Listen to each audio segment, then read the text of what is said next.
Welcome to the You Are a Philanthropist podcast. Today we're talking with Eric Goodman. Eric is the president and CEO of MVS Inc. Eric is also on the board of several charities, including the Ronald McDonald House Charities and Junior Achievement. You are the kind of person who wants to improve the lives of others, but you need to take pride in your everyday actions. You Are a Philanthropist believes that every act of goodwill deserves to be recognized as philanthropy. Each individual action you take impacts another's life. Believe that what you do makes a difference. So call yourself a philanthropist and start a ripple effect of generosity that boomerangs back to you. Go to youareaphilanthropist.com/shop. Style your outside to match your inside. Choose a t-shirt, hoodie, or bag to show how much you love giving to others. That's youareaphilanthropist.com/shop. Hey y'all, I just want to remind you that I need you to subscribe, rate, and review to this podcast. If you're enjoying it and want more conversations like this and want to help people get more involved with philanthropy, please subscribe, rate, and review. I want to thank you to the people who have already rated this podcast 5 stars. Please click to rate it 5 stars. And here is some awesome reviews. I love hearing the different stories from a variety of people's personalities. We all can contribute with the strengths we have in making the world a better place for all of us to live in.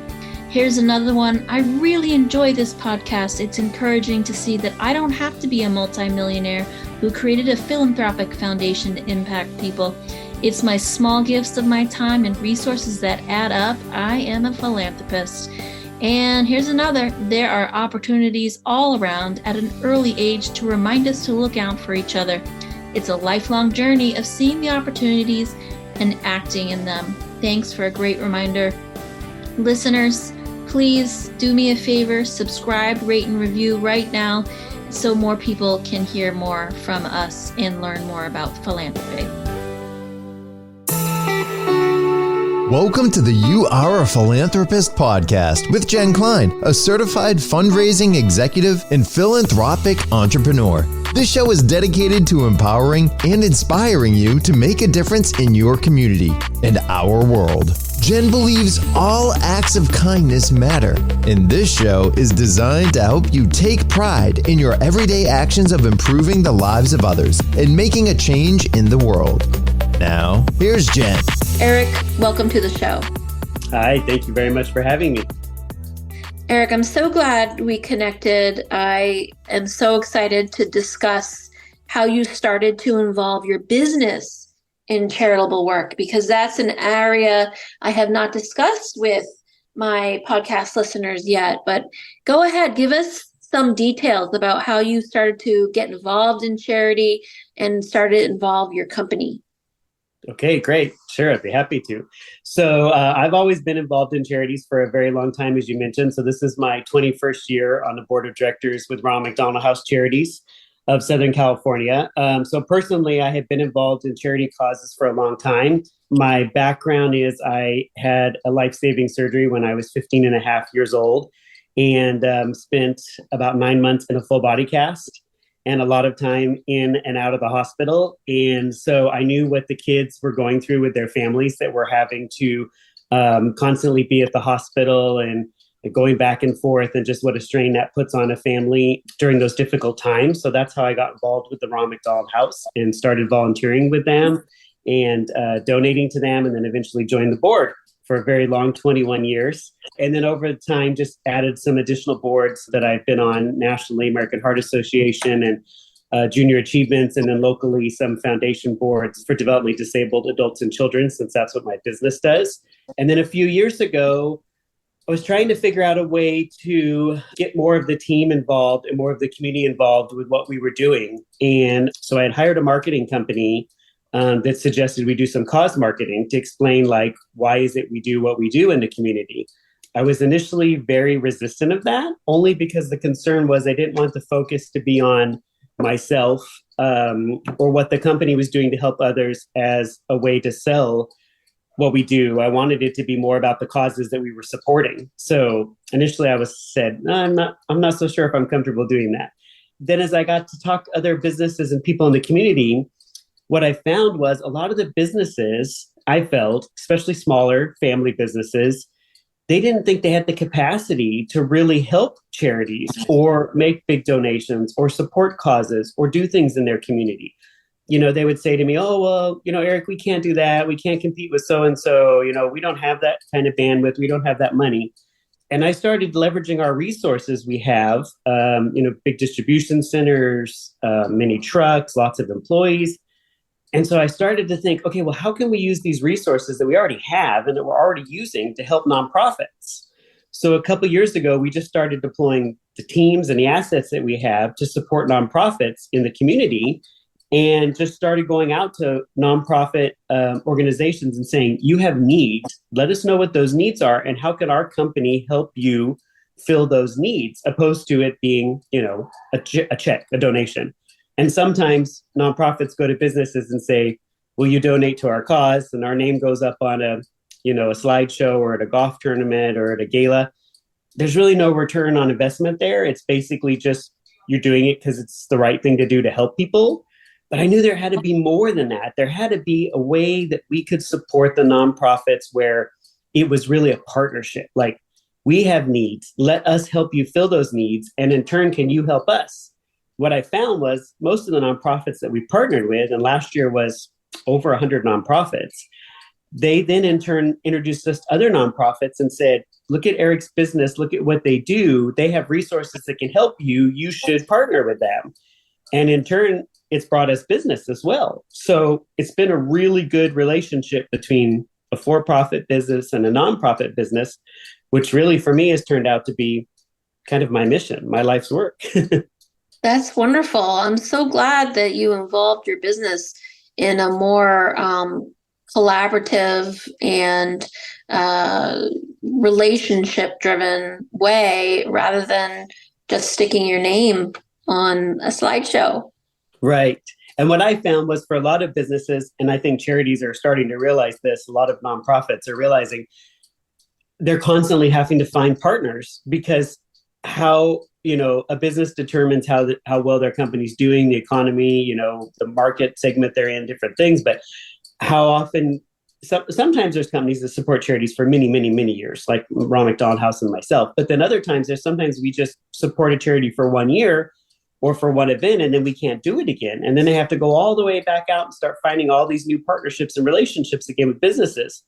But if you form a relationship that's a win-win for both, where the charity's finding a way to utilize your resources, you're utilizing your resources to help the charity, then it's a win-win for both. And I find that those usually are longer-term relationships that will last for a long, long time, because it's not just all financially driven. I mean, it is. When I use my resources of my buildings and my staff and my trucks, that costs me money, but it's assets I already have that I'm reallocating to use for resources to help people in the community, opposed to having to come up with the funds to make a donation to a nonprofit that may be something I can't do every year. Wow. Yeah. So you found something that makes sense for both of you. That's correct. And I'm curious, you mentioned this difficult time in your life when you were 15. And I'm wondering, was that kind of the motivation you had, which was to start to help other people? Or is there another memory or person in your life that really influenced your focus on giving back? Very good question. I actually think that it was. I think it had a lot to do with it. I didn't realize it until a couple of years ago. So it was 33 years ago that I had my life-saving surgery, where my spine was fused. And as I mentioned, I was in a full body cast for like 9 months, and I was bedridden. And obviously that was at a very young age. It was being 15 and a half years old. You don't really, have big perspectives on life or look at things and go, wow, this happened. And so now this kind of changed my life. Usually that happens when you're older, right? Because then you're like, okay, now I have to kind of reevaluate what I'm doing. My life was just beginning. I built a business that cares for developmentally disabled adults and children. That's what our company does, is food and medical supplies to about 500 homes for developmentally disabled adults and children. And then we help seniors in their homes all over the United States. We're in every state in the United States, shipping medical supplies to seniors or individuals in their own home. That business we've had for 36 years. I've been involved in the business for 29 and been sole owner of it the last 4 years. And I don't think I realized till a few years ago that I had built this entire life, business, nonprofit work about helping other people, especially those who had disabilities like I did. I was just on a mission to help people, but I really that wasn't a plan, right? It just happened. But then a few years ago, I joined a storytelling group in Orange County where I live and was working with other businesses that were trying to share their stories. And all of us found out that we had a mission in life or a purpose. And most of it was based off of something, that had happened in our life.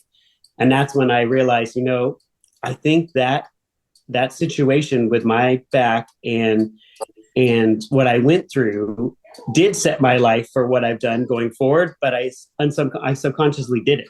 I knew I wanted to help people, but I didn't sit down and say, okay, my life's mission is I'm going to do this. And I wrote it out. I just turned around and looked back and went, gosh, for the last 30 years, everything that I've done has been about helping people in need. So yes, I definitely think that it did, but I don't think I really realized that until just recently. I just recorded a podcast episode with Holly Morell from Heartfelt, and we discussed, she had a similar story as you, where there was a tragedy, and that's how she started to get motivated to help other people. And I just appreciate the, desire to want to help people based on your own personal pain and ability to overcome that and look toward the positive and turn that into a blessing for others. And I know also that you would say that you enjoy this area of your life where you're being so generous of your time and your resources and your financially supporting organization. Would you talk a little bit about how you enjoy giving back? Sure.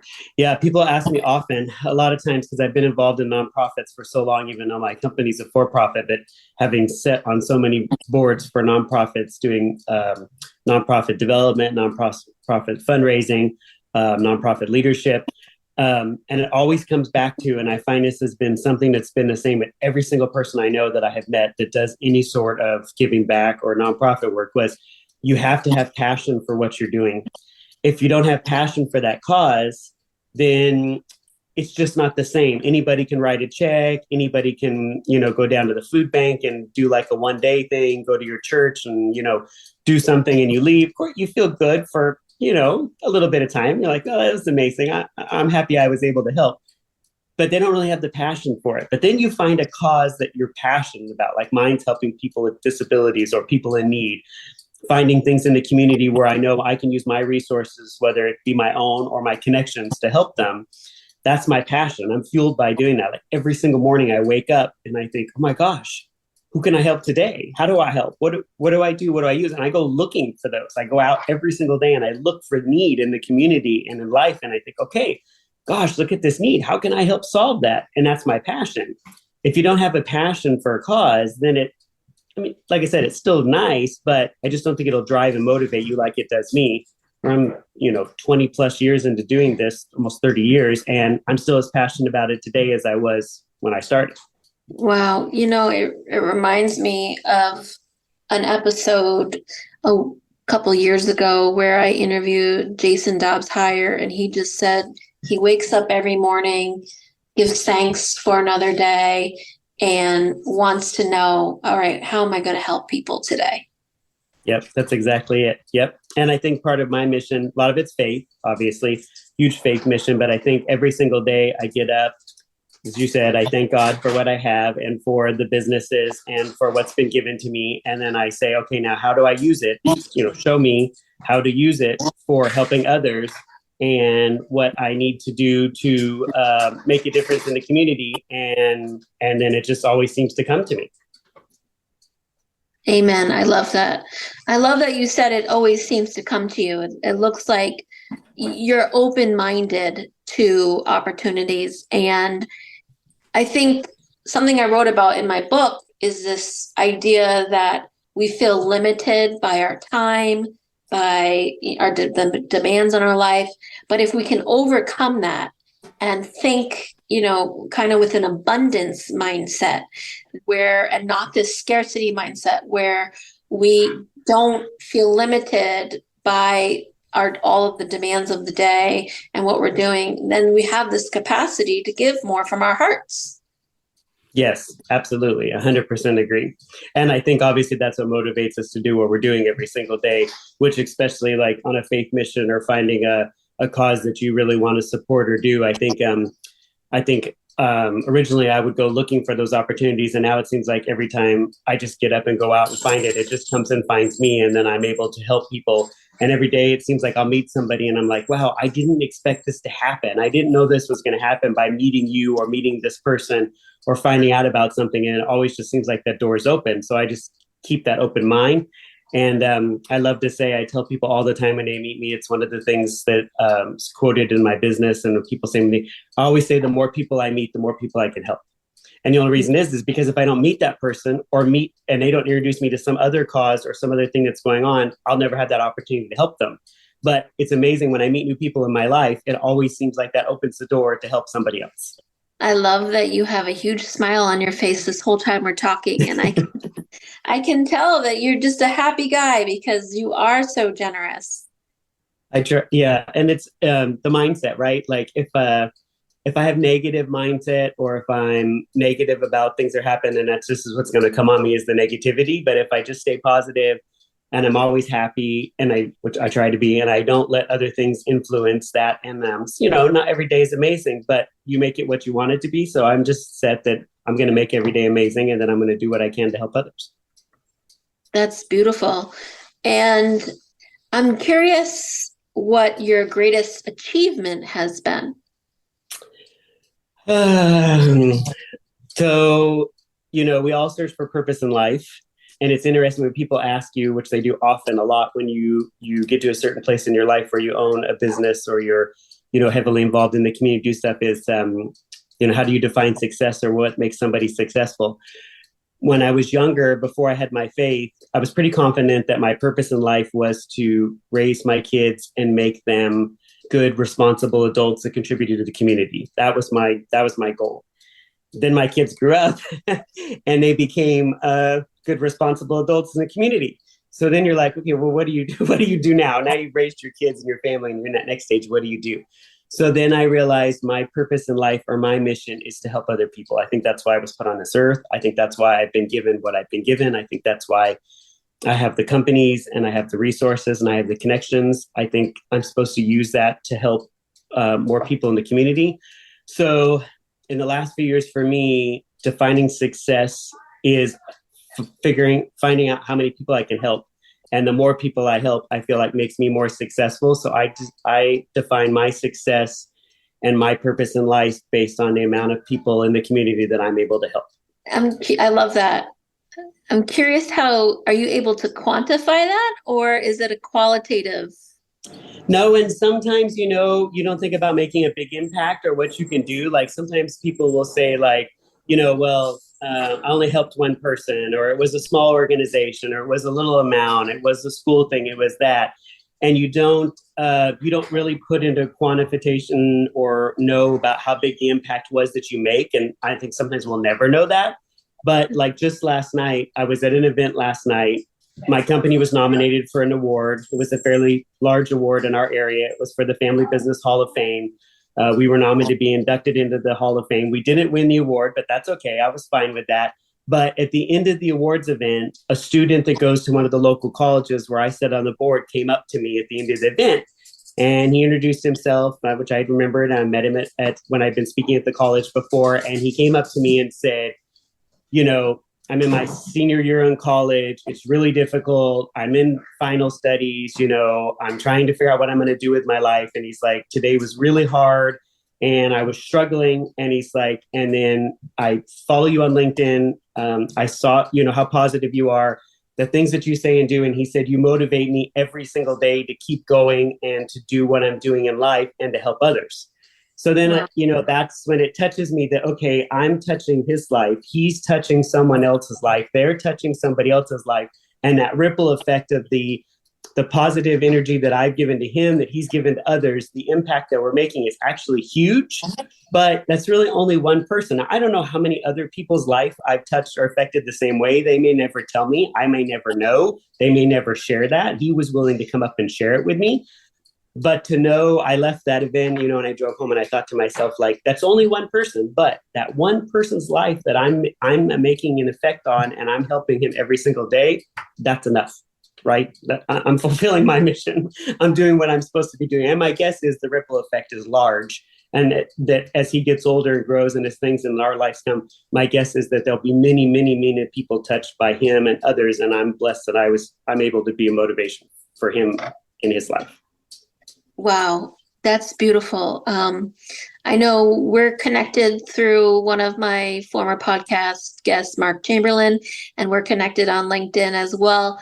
And I do love your content, and it reminds me about my own purpose and mission, which is this podcast and my work with You Are a Philanthropist, and how energizing it is to me. And as Holly Morrell said in the last episode, I just talked with her about, was that you find your purpose and follow it, and it feels so good, and you'll know that this is your purpose because you get that positive energy back. Yes. Yep. I agree. Totally. And I think sometimes, which I said at the beginning of the story, you have your personal story, which has led to you to what you're doing. And then look at the impact you're making by having people like me and others that are spreading the word. And we're being able to share our purpose, our faith, what motivates us, why we do what we do. And maybe there's somebody in a position that wants to do something, but they just haven't been able to do that. But then you're giving now the opportunity for them to do that. And for me and for others, it's amazing that when we take our purpose and we use it for good, how many people it does touch and affect, where oftentimes, I'll think to myself, well, if I post that or share that, or if I say that, does it really affect anybody? Does it make a difference? What kind of impact did it make? Now anymore, as I go forward every single day, I just open my heart. I go on LinkedIn. I whatever's led me to share or post or talk about, I share it. Sometimes the results are amazing. Other times they're not, or that I know of. But I just continually do that every single day, knowing that one of those is going to connect with someone. And I hope that helps them make a difference. So if you could give our listeners a piece of advice about how to get started in finding their purpose and making a difference in the world, what would it be? For charitable causes, I would say you have to find something you're passionate about, like we talked about. So if you're into animals, find a cause for animals. If you're into children, find a cause for children. For me, it was people with disabilities because I have a disability. If it's a faith mission, if it's something, I don't believe you can get involved and do anything if it's not something you're passionate about, because I just don't think it's going to last. It's not going to be fulfilling. You're not going to it's not going to feed your soul. It won't be there for you. Number one, it has to be something you're passionate about. It could be anything. I mean, there's all kinds of things in this world. I mean, there's a lot of need out there, and there's a lot of people that need things. And you may have some ability or some thing that you can do to contribute to that other people can't. And not that it's insignificant. You could think it's small, but that may make a huge impact on, some organization.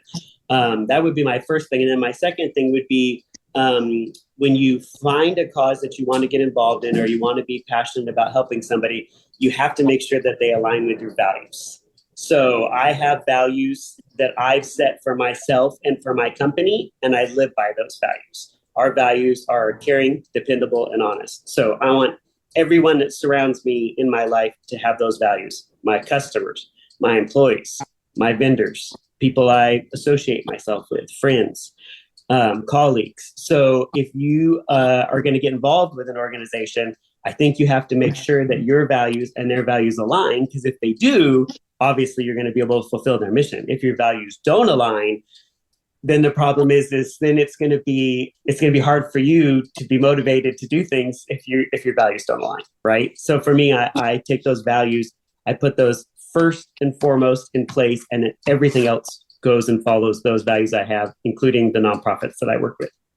Wow, it's such a good point. I was thinking about this blog post I wrote several years ago, which was obligation is the enemy of generosity.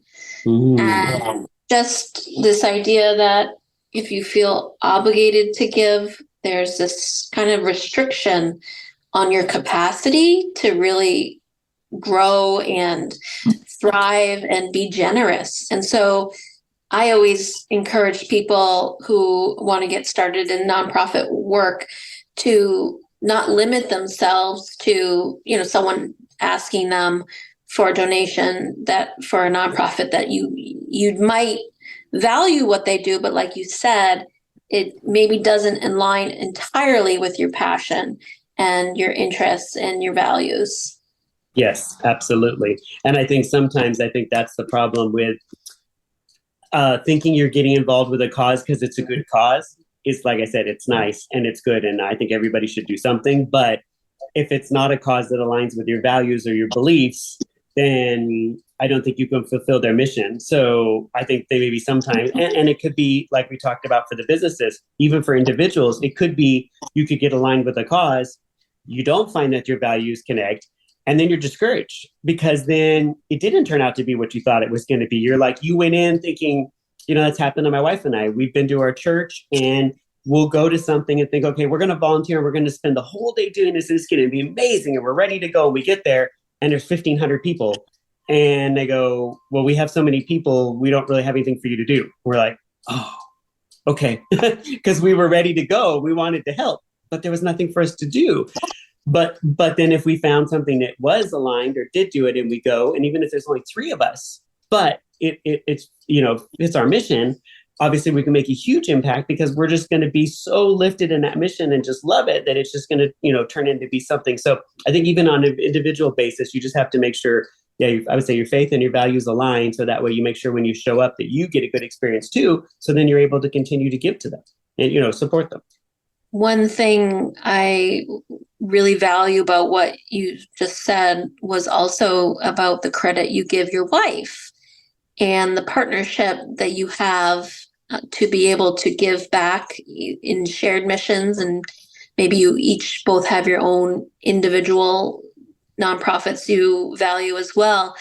Would you mind talking a little bit about how you and your wife partner together to support nonprofits? Because I imagine if you're, outside of the home on an evening, she's inside the home, serving your family and yourself. And I really see it as this partnership regarding giving back to the community. Yep, absolutely. And I think for us recently, it's just been more in the last few years or so. So she was working for another company, wasn't working for my company. She just came to work with the family business and my company in the last year or so. So when she did, obviously, she's been more tied to the causes that we're involved with because most of mine have been supported through my business and then the ones that I'm on the board for. Of course, with any organization, and this is true with every person I've ever met, when you get involved with an organization, normally people will support that organization because they respect you. So if I get involved with the Ronald McDonald House, all of my family gets involved with the Ronald McDonald House. My wife, my kids, my parents, my best friend, then now everybody's, if you probably have a cause you get involved with. You get involved with the church, other people get involved with that church because they respect you as a person. So they go, okay, well, if Eric's doing that, Jen's doing that, then that must mean this is a good place to support because I respect them. So she's always been involved in what I've been involved with, but they've been causes that have been close to my heart, obviously, things that I'm passionate about. And the last year or so, she's very passionate about dance and about youth and about the arts. And so a couple of the organizations that we're involved with through our business are arts organizations for dance for kids. And so recently she just went in the last month or so and toured one of the nonprofits that we support on her own without me. And then the nonprofit actually contacted her in the last few weeks and said they're going to have this panel where they need speakers for career. And they wanted her to speak on this panel. And so she contacted me and she's like, I don't know, I don't think I'm qualified to speak on this panel. I'm not the CEO of our company. I'm not leading the business. I'm not involved in all these charities you are. And I said, well, obviously they must think you have, something that they want to share with the students and they need.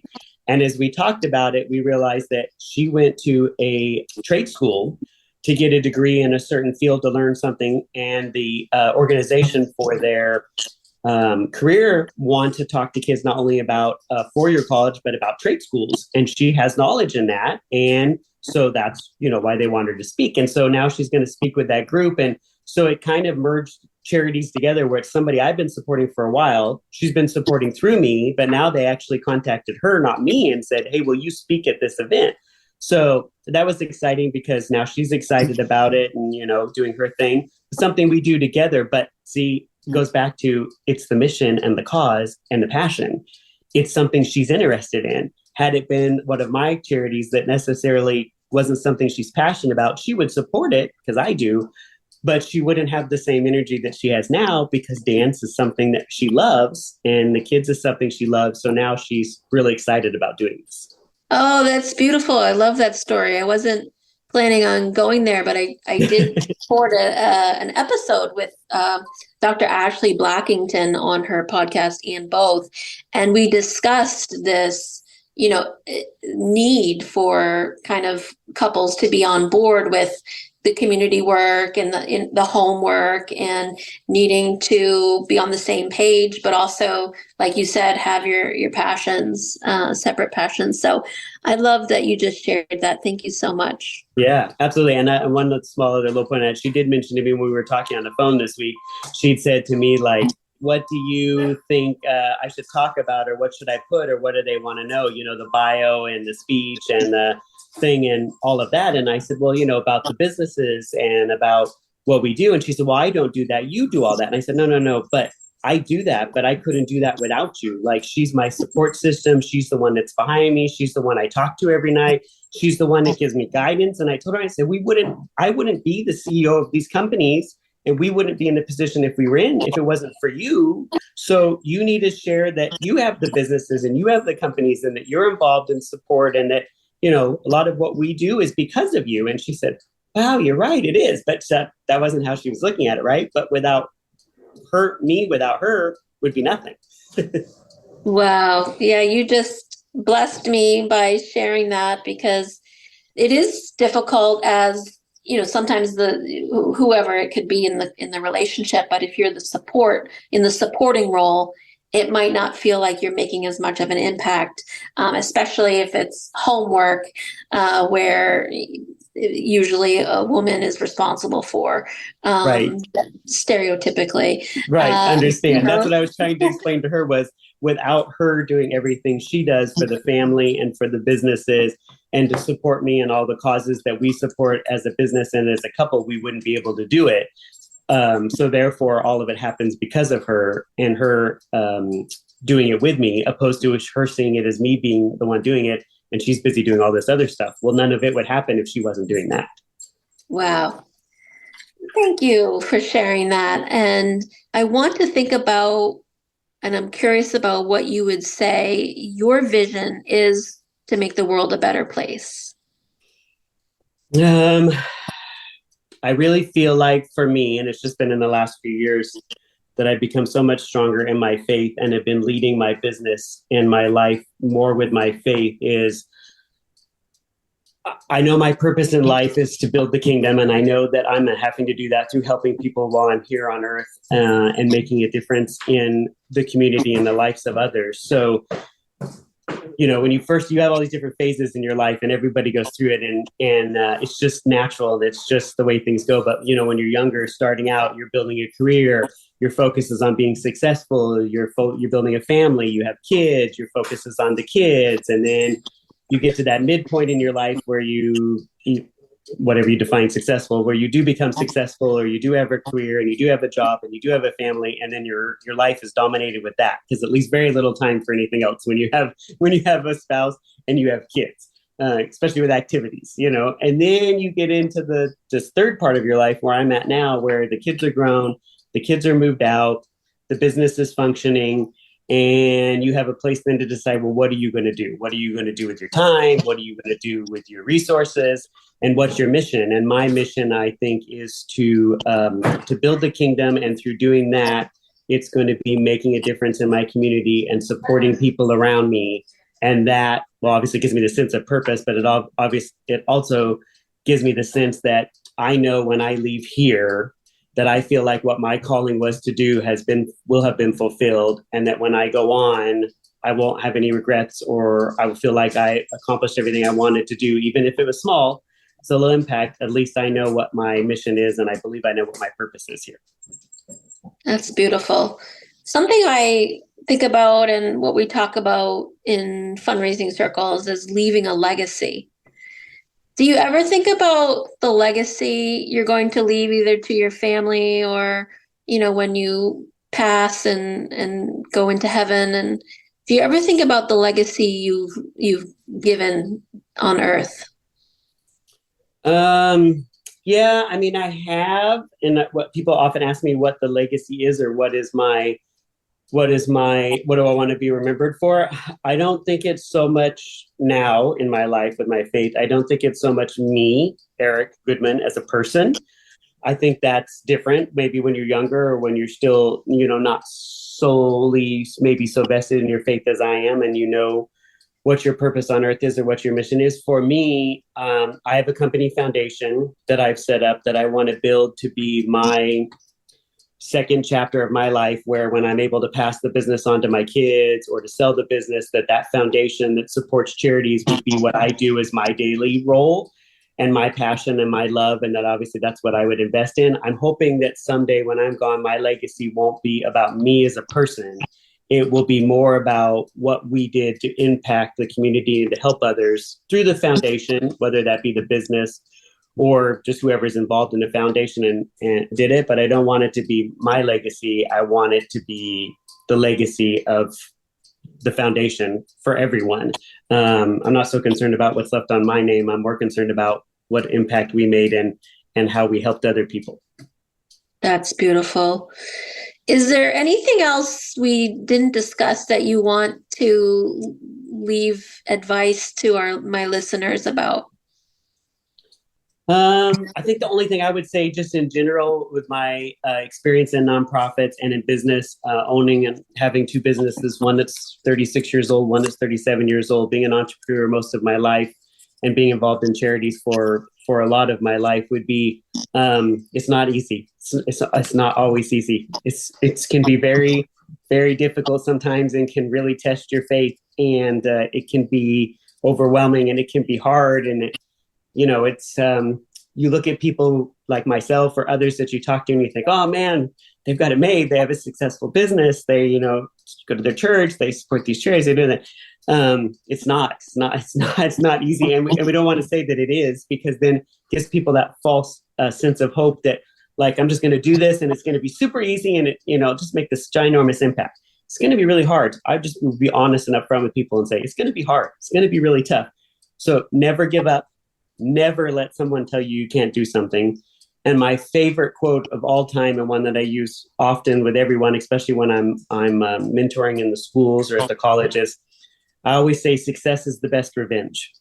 And not that meaning you need to be successful to have to revenge on someone in that aspect of it. I mean that when somebody tells you you can't do something, or that something isn't possible, or that you're not going to make a difference or make an impact, do it and prove them wrong.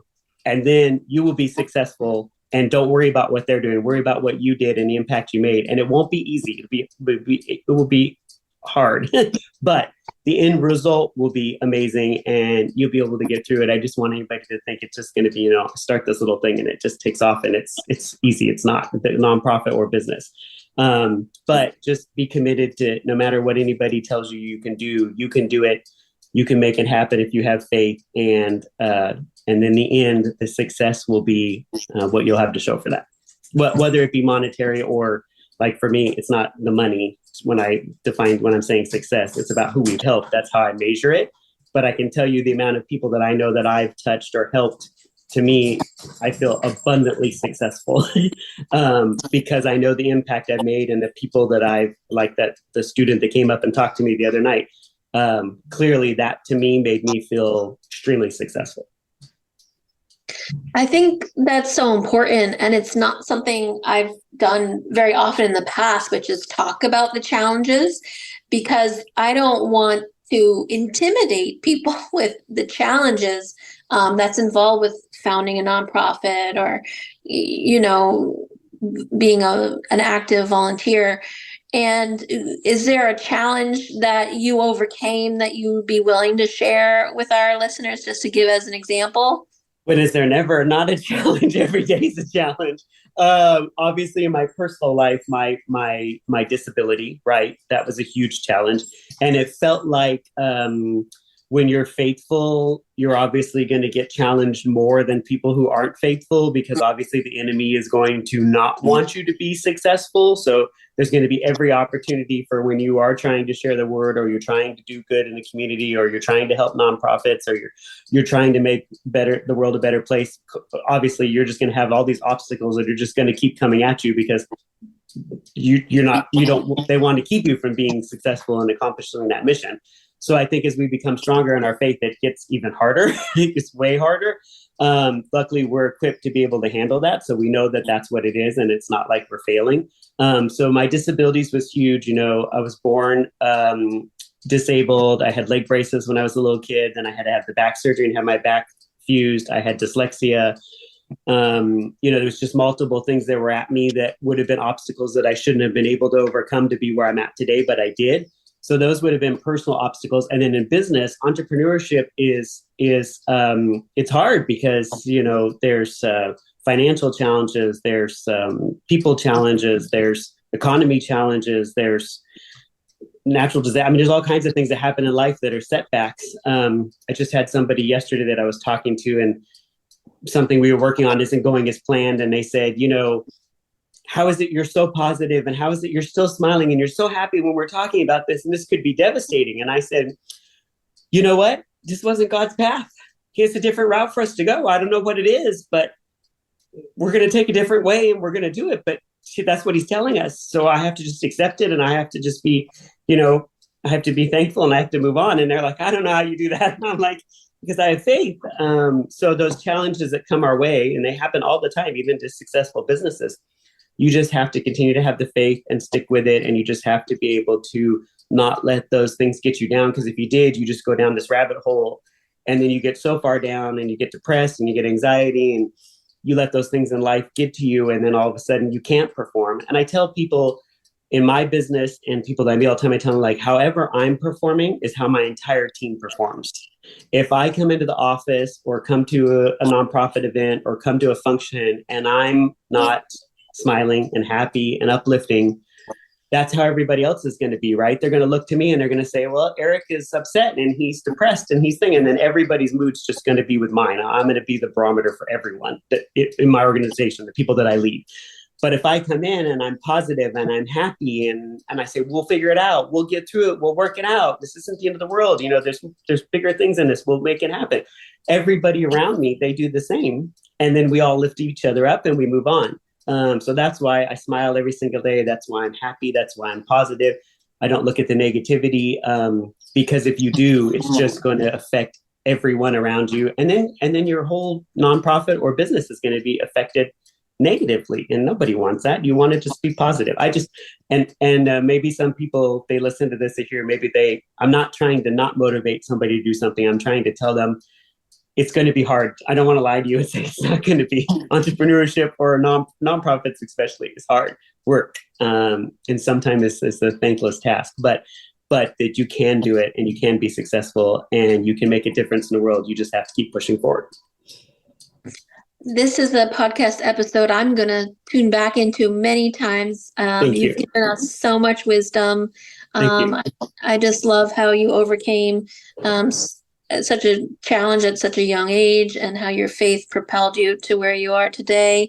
And I want to make sure that my listeners can reach out to you, so that if they have any questions, if they need advice, if they want to learn more about your organizations, they can do that. So how can they find you? Sure, I can do that too. And I'm going to give one last quote before we go, so that way they know too, because I love this one too, which is another one I mention often, which I think most people can resonate with, is I always say, my disabilities don't define me, they motivate me. So that I always take what things that I feel like are negatives in my life or things that are bad, and I use those to motivate me to do good. So I want to leave that as my last thought with your listeners. And so LinkedIn, is probably the best way if you want to find me or connect with me. So it's Eric L. Goodman is my LinkedIn. And then the company, as we mentioned, is Mountain View Services. So it's MVS Corp, and our website's mvscorp.com. So either there, you can connect to me through our website and find out more about what we do and about the causes we support, or on my LinkedIn. Those will probably be the two best places to get a hold of me. Excellent. I'll have the information in the show notes as well. Okay, Eric, great. I really appreciate your time. I hope we chat again. Thank you for everything you're doing, too, to lift all of us up. So we need to lift each other so we can make differences in the world. So thank you. That's so kind. Thank you. Okay. Bye-bye. Bye.